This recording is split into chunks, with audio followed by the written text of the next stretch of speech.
আজকে তো মেসির পাগল, নেইমারের পাগল।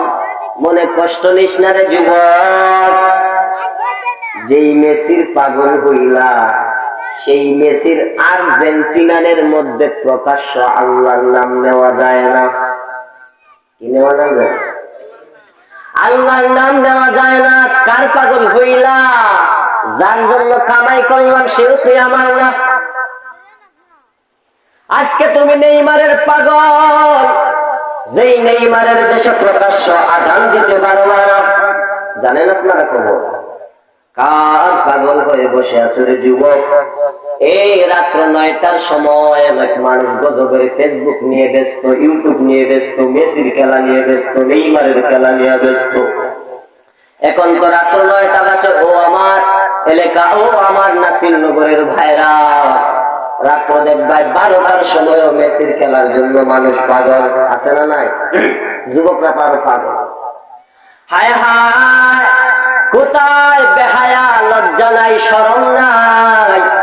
যদি লজ্জা থাকতো, শরম থাকতো, তুমি কি কুমিল্লার কাহিনীর কথা ভুলে গেছো? যেই কুমিল্লার মধ্যে আমার কোরআনটারে পায়ের তলে ইহুদি, খ্রিস্টান, বৌদ্ধ, হিন্দুরা রাখলো। আজকে ইহুদির জন্য পাগল হয়ে গেলাম মুসলমানের সন্তান, আজকে খ্রিস্টানের জন্য পাগল হয়ে গেলাম মুসলমানের সন্তান। কুমিল্লার মধ্যে হিন্দুরার পূজার মধ্যে যদি আমার কোরআনটারে পায়ের তলে রাখতে পারলো রে বাবা, ও বিবাড়িয়া এলাকার মুসলমান, ও ব্রাহ্মণবাড়িয়া এলাকার যুবক ভাইয়েরা, একটু জবাব দাও।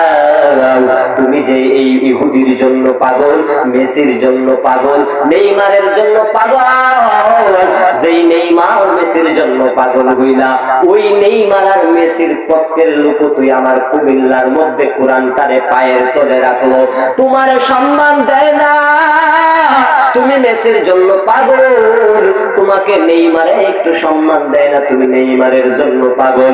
এখন বাজে রাত্র 9টা বা 10টা বাজতেছে, কিন্তু সামনে মেসি নেইমারের খেলা যখন আসবে, রাত্র 12টা নাই, রাত্র 3টা নাই, যুবকের চৌকের মধ্যে ঘুম আসে না।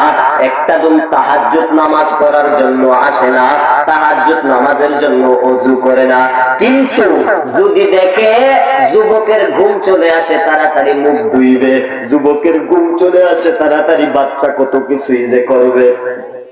কিন্তু আজকে যে তাহাজ্জুদ নামাজ পড়লে কত সওয়াব তুমি জানো না রে বাবা। এই জন্য আমার আশিক হুজুর আল্লামা লিখেছেন, তাহাজ্জুদ নামাজে এত ভালো বান্দা তুমি কি যে জানো, যে